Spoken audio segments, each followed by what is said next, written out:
Kamaounassi est avec nous. Bonjour. Bonjour. Alors, vous avez beaucoup de casquettes, mais je préfère faire Zéla Mokoussé, comme on dit. Vous êtes au cadre du parti UDPS. Oui. Un long parcours. Alors, lutter contre la pauvreté, les inégalités sociales, véritable gageure pour le chef de l'État, Félix-Antoine Tshisekedi Tshilombo. Le GO a été lancé au lac de Mavale. Et est-ce que nous pouvons savoir, selon vous, comment commencer? Par où? Non, le président de la République est resté fidèle à sa vision. Vous savez, avant la campagne électorale, il a été produit un programme qui devrait faire l'objet de propagande par le président de la République. Ce programme, le président l'a voulu vaincre la pauvreté. Vaincre la pauvreté de la population. C'est comme ça qu'on part de la thématique du peuple d'abord, mais le peuple est dans la pauvreté. Il faut vaincre cette pauvreté pour que le peuple se retrouve. Et alors, comment commencer? Vous avez suivi que tout ce que le Premier ministre Ilon Kamba, au travers 15 piliers, a présenté, c'est essentiellement des actions qui sont orientées vers la lutte contre la pauvreté. Je dois vous avouer qu'aucune institution de la République, parce que les institutions naissent pour résoudre des problèmes bien déterminés. Toutes les institutions travaillent au service de l'homme. Et l'homme qui est dans la pauvreté, et donc chaque institution apporte quelque chose pour que véritablement cette pauvreté soit éradiquée. Mais écoutez, pour répondre directement à votre question, il faut considérer que la pauvreté aujourd'hui se résume en 4 pôles de souveraineté. Il y a d'une part la sécurité, parce qu'on sait que lorsqu'on est en situation d'insécurité, on ne peut pas travailler. Et la sécurité devient le leitmotiv pour que véritablement le peuple soit dans la paix. De manière que chacun se mobilise et cherche comment véritablement s'auto-prendre en charge. Deuxième pôle de souveraineté, c'est la santé. Et donc la santé, comme vous le savez, c'est donc l'état physique, mental et social de l'homme. Et si on n'est pas en bonne santé, c'est que très clairement, on ne peut pas véritablement générer le moyen. Parce qu'en réalité, ce ne sont pas les moyens qui créent les hommes, ce sont les hommes qui créent le moyen. Et 4e pôle de souveraineté, l'éducation. On ne peut pas travailler dans une société, on ne peut pas véritablement transformer une société lorsque on n'a pas une certaine éducation. Et l'éducation se compartimente en 3 niveaux. Il y a d'une part l'éducation formelle, il y a l'éducation non formelle et l'éducation informelle. Tous ces types d'éducation faisant combine vont permettre véritablement que nous puissions, n'est-ce pas, avoir un homme aguerri, capable de transformer sa société. Et pour terminer, c'est la composante, n'est-ce pas, l'alimentation. J'allais dire l'agriculture. L'homme doit manger pour avoir véritablement l'énergie de travailler. Encore que l'agriculture a toujours été le secteur primaire qui finance véritablement le secteur secondaire, l'industrialisation. Et donc, tous ces éléments faisant commune et tous les secteurs qui sont en interaction dynamique avec tous ces pôles de souveraineté font partie véritablement de la lutte contre la pauvreté. Et le président s'engage, outre le programme traditionnel qui est piloté aujourd'hui par le Premier ministre Ilou Kamba, qui a été évalué à 10 milliards de dollars. Et donc, il a également fait le diagnostic pour dire qu'il y a moyen de faire une pierre 2 coups. C'est-à-dire qu'au même moment où le système traditionnel est en train d'être opérationnalisé, encore que la lenteur administrative, et puis bon, certains comportements qui ne doivent pas disparaître tout de suite, etc.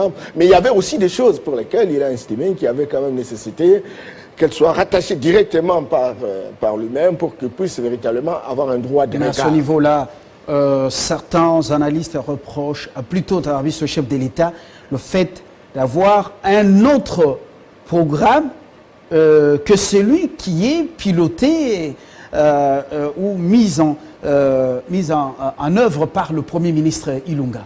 Est-ce que c'est votre lecture? Non. Le programme Ilunga, c'est un programme de la République qui relève essentiellement sur les missions qui sont dévolues au gouvernement central. Mais le programme qui relève de ce que le président de la République s'est retrouvé à la Ouelak-Mavalé, c'est un programme accéléré. Un programme accéléré qui marche de pair avec le programme Ilunkamba. Regarde, ce programme a 3 composantes. Mais le metteur en scène du programme pour sortir le peuple de la misère, c'est Ilunga, Ilunkamba. Alors, est-ce qu'il n'y a pas chevauchement des visions, chevauchement des programmes? Non, il n'y a pas chevauchement si on construit ce que nous appelons la cohérence mathématique par rapport à l'efficacité de l'action opérationnelle. Ça veut dire quoi? Ça veut dire en fait que, regardez, lorsque Laurent Kabila est arrivé ici, il a estimé qu'il y avait des ministres, etc., qui travaillaient. On venait de sortir d'une dictature perfectionnée, il y avait des habitudes, il y avait des pratiques, etc. Mais il y a des domaines pour lesquels, lui, il a dit, mais écoute, je vais toujours appuyer le gouvernement. Et c'est comme ça que vous avez vu la réserve stratégique. La réserve stratégique, où on avait même nommé un directeur général. Mais c'est rattaché directement à la présidence de la République. Mais ça n'était pas en contradiction avec le ministre de l'Agriculture qui aurait pu véritablement faire ce travail. Mais il y avait aussi le service national. Il y a le service national. Ce sont des services qui dépendaient de la présidence de la République. Mais tout compte fait, les indicateurs objectivement vérifiables sont réalisés dans une sorte d'interaction avec le ministère des tutelles. Voyez, si l'on voudrait savoir la quantité de produits agricoles réalisés au Congo pour cet exercice 2019, écoutez, la personne qui s'occupe de la gestion directe de ce secteur va travailler avec le ministre de tutelle, etc. Et le ministre devra véritablement intégrer toutes ces données dans la production des résultats entendus.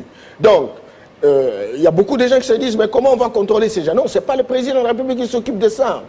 Le président de la République nomme par exemple un coordonnateur, nomme par exemple un directeur général. Et donc, c'est quand il nomme un directeur général, celui-là est censé aujourd'hui aussi faire partie, n'est-ce pas, des dispositions, n'est-ce pas, de lois de la République.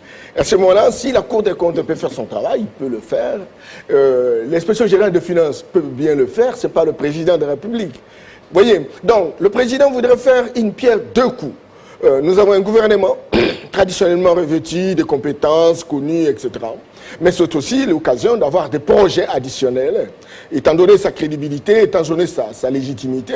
Il peut y avoir d'autres gens qui pensent qu'on peut véritablement venir... Il fait la course à la montre?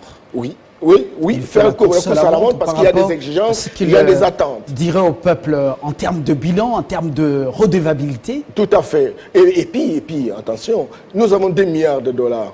Eh bien, par exemple, il y a un plan national de numérisation. Donc, on appelle plan national stratégique de numérisation. Ça a été conçu à la présidence de la République. Est-ce que ce n'est pas un gouvernement parallèle chez le président de la République? Non. Avec une autre vision en termes de rapidité par rapport aux missions confiées au gouvernement? Non, nous sommes dans la logique de l'efficacité opérationnelle. Je prends par exemple le plan national du numérique. Il y a 68 projets. Ce n'est pas la présidence qui va gérer. Mais la présidence dispose d'un personnel compétent, n'est-ce pas, qui a travaillé et qui a produit naturellement ces projets. Et ces projets stratégiques doivent être intégrés au niveau, n'est-ce pas, du gouvernement de la République pour être opérationnels. C'est très important. Par exemple, la carte d'identité. Mais ça a été conçu à la présidence. Mais écoutez, la carte d'identité, ce n'est pas la présidence qui doit pouvoir gérer ces questions. On remet naturellement au ministère de tutelle qui devra faire ce travail. Mais au moins, le président sait qu'il y a un problème de carte d'identité, qu'il y a des indicateurs objectivement vérifiables, qu'il y a la possibilité d'avoir tel résultat. Et donc, le monitoring, parce que, vous savez, le président de la République est tout le temps en concertation avec le gouvernement, avec le Premier ministre, et donc le président de la République a aussi envie d'avoir un droit de regard par rapport à ce qui se passe. Mais il le fait au travers de cette production qui s'est réalisée en amont. Ça peut être une production en aval. Le Premier ministre, avec les 15 paliers, qui remet au président de la République en termes de propositions. Le président de la République utilise son personnel, sa ceinture composée de conseillers qui ont la présomption du savoir sectoriel, etc. Et qui donc, ces conseillers-là travaillent et apportent, n'est-ce pas, des améliorations par rapport, n'est-ce pas, aux propositions du Premier ministre. Et tout compte fait, on a un programme gouvernemental qui est piloté par le Premier ministre, mais sous la vision du président de la République. Vous semblez ne pas être d'accord avec l'expression gouvernement parallèle. Peut-on parler en termes simples de think tank qui donne au président, qui propose au président des matières pouvant alimenter aussi le gouvernement central? Oui, think tank, c'est bon, mais non, ce sont des gens payés par la présidence, etc. C'est vrai que le président a aussi droit d'inviter un think tank qui travaille, qui lui donne véritablement un certain nombre de propositions. C'est très important. Et là, c'est un cabinet privé. Mais ici, il s'agit d'un programme qui est rattaché à la présidence de la République au travers de la cellule, n'est-ce pas, de lutte contre la pauvreté. Et donc ça permet au président de visualiser l'état de la pauvreté de la République, autant d'inégalités de la République, et ça permet au président de la République de dire au Premier ministre que par rapport à ce que vous avez proposé, l'ampleur de la situation est plus grave, voilà ce que moi je vois. Et vous pouvez, au-delà de ce que vous avez prévu comme proposition, vous pouvez ajouter à ceci. Et nous pouvons mobiliser des ressources additionnelles. C'est un peu, par exemple, au niveau de la numérisation. Qu'est-ce que le président a dit? Non, non, ce n'est pas simplement l'argent qui sera mobilisé, géré par le Premier ministre. Le président de la République fait une publicité, ce qu'on appelle le marketing, pour présenter des opportunités à travers le monde, en disant, voilà, nous avons des opportunités ici. Nous voulons avoir des cartes d'identité. Nous voulons avoir, n'est-ce pas, le passeport qui est disposé à travailler avec nous dans le cadre du partenariat public-privé. Et donc, les opérateurs économiques, ou investisseurs, si on voudrait bien le dire, s'approchent, discutent avec les institutions, les services compétents, etc., et procèdent par une signature. Cette signature-là, ce n'est pas la signature... Sans l'avis du gouvernement ou du chef du gouvernement? Non, mais c'est justement, ça passe par là. Si la Banque mondiale aujourd'hui libère $1 milliard, c'est pas le président qui signe, c'est le ministre des Finances qui signe. Et donc, ces projets-là sont intégrés comme des projets additionnels par rapport à l'efficacité de l'action du gouvernement de la République. Quand, par exemple, la Banque mondiale voudrait travailler dans les cadres de la santé, attention, ce n'est pas les coordonnateurs de la cellule ou bien les conseillers spéciaux santé à la présidence de la République qui signent, non. C'est le ministre des Finances parce que c'est lui qui est censé représenter les finances de la République. Mais alors, on constate qu'avant formation du gouvernement, aux nominations Ilunkamba, égale après formation du gouvernement et investiture. On voit un conseiller du chef de l'État en matière des infrastructures aller dans le Haut-Katanga, dans les lois là-bas, très actif, alors que le ministre, plutôt le vice-premier ministre en charge des ITPR, est à Kinshasa, voilà, terré dans son bureau quand même. Comment expliquer ça? Non, ça dit que maintenant, c'est vrai qu'à un moment donné... Oublie-t-il par moment le gouvernement? Non, à un moment donné, nous avons connu un gouvernement qui était démissionnaire. Voilà. Et que le président de la République devenait la seule personne qui avait la légitimité, qui avait la crédibilité nécessaire et qui pouvait poser des actes qui sont susceptibles de produire des effets de droit. Et c'est comme ça que, bon, son personnel, que ce soit des conseillers spéciaux, conseillers principaux, etc., était en action. Il n'y a pas longtemps, nous ne faisons pas un mois, on a mis en place le gouvernement. Nous sommes au niveau des interactions, qui a fait quoi et à quel moment il va devoir présenter le rapport. Et lorsque les choses vont se cristalliser, vont se stabiliser, le gouvernement prendra son leadership. Mais cela n'empêche pas que le président soit éclairé par ces gens. Parce que vous savez, il faut photographier les contextes. Nous sommes dans une situation où les gens travaillent, ça a beaucoup de confiance, mais les gens travaillent aussi pour se neutraliser. Mais le moment viendra où on va partager une seule vision, on va partager une seule façon de voir les choses, et on va construire des synergies gagnantes. Ça va venir, nous ne sommes pas loin, parce que déjà le gouvernement est là, il est opérationnel, et c'est un bon bondissement. Alors maintenant, le reste, c'est un peu la situation que nous avons connue, qui, j'estime, ne pourra pas véritablement se stabiliser comme s'il y avait des instructions conformément aux lois de la République. Alors quel regard, voilà, c'est la question va venir, mais d'abord, comment mettre en musique ça? Comment arriver à lutter contre la pauvreté, les inégalités? On connaît le sac de haricots, il est un seul, et les consommateurs sont des milliers. Comment y arriver? Mais le président de la République, quand il vous dit, vous allez, c'est pas dans la province, par exemple, de l'Équateur. Écoutez, la province de l'Équateur, en tout cas si je m'abuse, c'est 77% de pauvreté. Et, 77. 77%. Le Kassai oriental, 74%. Autrefois grenier agricole de notre pays, etc. Et lorsque vous êtes dans le Bandundu, pratiquement la même chose. 30 $ par habitant par an. 30 $ par an, s'il vous plaît.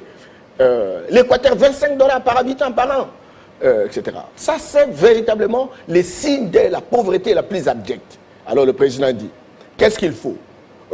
Il dit non, mais il faut qu'il y ait la sécurité. Deuxièmement, il dit, mais qu'est-ce qu'il faut? Il faut l'électricité. Aujourd'hui, l'électricité, ça ne dépasse pas 10% en termes de décès sur l'ensemble du territoire national. Pourtant, Joseph Kabila, en son temps, nous avons fait Zongo 2, l'énergie est là, mais il faut transporter cette énergie. On se sert de la ligne de Zongo 1, cette ligne qui n'est plus performante. Alors, mais nous nous plaignons comme s'il n'y avait rien qui a été fait, comme s'il n'y avait pas un soubassement. Vous savez, je suis évaluateur macroéconomiste. Dans le résultat qu'il faut vraiment produire autour de l'action publique, il y a 3 étages. Il y a les extras, il y a les effets et l'impact. Vous produisez, par exemple, vous construisez un hôpital. Mais cet hôpital coûte horriblement cher. Les gens n'ont pas accès à l'hôpital. Vous avez produit un résultat parce qu'il y a un bâtiment. Peut-être que dans ces bâtiments-là, il y a des gens qui ont bouffé les commissions, qui l'ont construit essentiellement parce qu'ils en avaient voulu. Et donc, mais en termes de résultats, l'impact, combien de personnes ont accès à l'hôpital? Cet hôpital coûte combien? Quelle est la bourse de la population? Toutes ces questions questionnantes ne sont pas véritablement mises sur le paquet. Vous voyez, c'est très important. Vous étiez dans l'énergie, vous parlez de 9% de la population desservie, justement, ou bien donc qui ont accès à l'énergie électrique. Mais Zongo, toute l'énergie est là. Mais comment transporter cette énergie? Tout s'est terminé à Kinsuka. Il faut la nouvelle ligne de tension n'est pas encore arrivée à destination. Depuis 2009, il y a la Banque mondiale avait donné des moyens. Il était question que les Indiens transportent l'électricité depuis Matadi jusqu'ici. 2009, et il s'était dit que déjà, le plus rapidement possible, cette énergie serait opérationnelle. On a inauguré, mais on a inauguré quoi?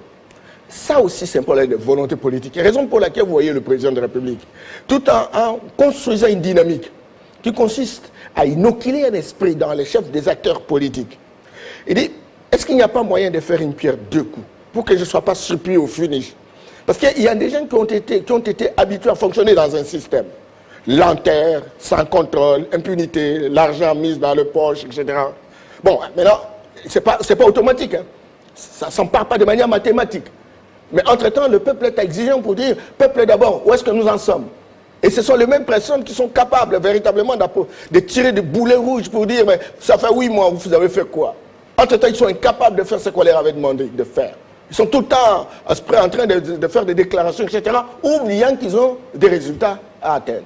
Et le président dit, bon voilà, il y a moyen, parce que l'article 169 donne la possibilité au président de la République, au Premier ministre, de se concerter de temps en temps dans la définition des problèmes, dans la définition également des pistes, dans la mise en commun de moyens d'actions et dans l'opérationnalisation, n'est-ce pas, de ces différentes actions. Et donc, le président dit, oui, monsieur le Premier ministre, moi là, je vous laisse cet argent, vous devez rendre opérationnel. Mais dans les cas de partenariat public-privé, je vais utiliser d'autres stratégies qui me permettent de mobiliser des moyens additionnels pour permettre à réaliser des choses. Nous avons besoin de l'électricité en milieu rural. Eh bien, écoutez, on peut vous dire qu'il n'y a pas l'argent parce que ça coûte horriblement cher. Ok, mais le président peut dire, s'il faut, parce qu'en milieu rural, c'est 1% de desserte, vous vous imaginez. En milieu rural, c'est 1%. Alors le président dit, bon, quel est l'investisseur qui voudrait me donner l'électricité, par exemple, dans la province de l'Équateur? On signe un contrat.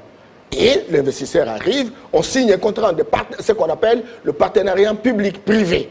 Mais ça doit être inséré, naturellement, dans le ministère des tutelles. Et voilà, surtout que le secteur est déjà libéralisé, la SNEL n'a plus ce monopole. Alors, on reviendra avec vous en tant qu'économiste, consultant la Banque mondiale plus d'une fois, pour émettre un avis sur l'approche Ilunga-Ilunkamba qui innove, bon,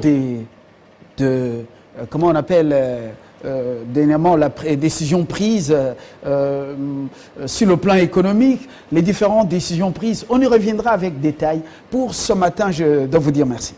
Merci beaucoup. Merci. Toute la lutte, ce n'est pas seulement d'assurer la croissance économique, mais il faut assurer la croissance sociale.